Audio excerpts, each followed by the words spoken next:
Okay, this is my first video on cold forming, but before you even start forming though, you gotta see about making you some cardboard template. You can either use poster board or something like that, but something that's real sturdy that it'll act like kind of like steel. It'll have that structure to it. But for making your templates, you just get you a basic shape. First take some measurements from from pec to pec, other side, and then from waist to waist, and that'll give you your basic, your square for it, and then you can just hold up to your body and then keep cutting at it to get so you have the most mobility that you want with most protection. But that's the first thing you need. This is a template for the older suit of armor I built when I was like 15 years old. It's a replica of the suit of armor off a Knight's Tale. But this is just one piece of it. But to see about showing you how to cold form, this has got some dings in it where I let some kids attack me with a battle axe. So I'm going to show you how to do some of that with that. But first thing you always want to do is get you something real sturdy like sawhorses, to where because leverage is your friend a lot of times with cold forming. Because you never want to have to beat too hard, because the more you beat it, the more dents you get into it. But with cold forming, you're gonna have a lot of dents anyway. But use a sanding disc for like a 4-inch grinder or something like that.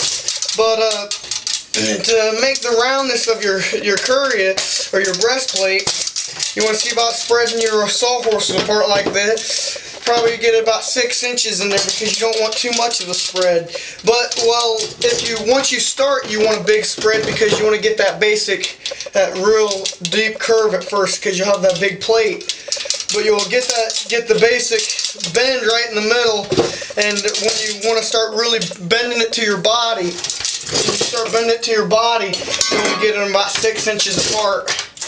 And if you want that roundness to it, you gotta rotate the piece as you're bending it. And like this, get up in there.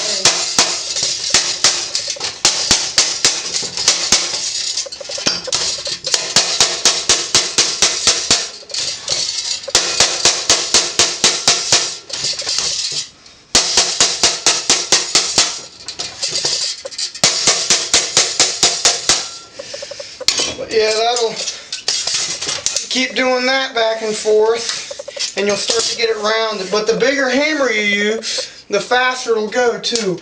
Use like a big ball peen, and it'll go a lot faster.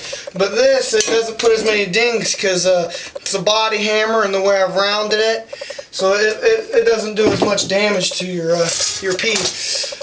But for a lot of pieces, 14 gauge, you can use just putting your own pressure on it. You can bend a lot of stuff just by putting down pressure on it, but it takes a lot of pressure. But it's a lot easier most times just to use sawhorses or whatever.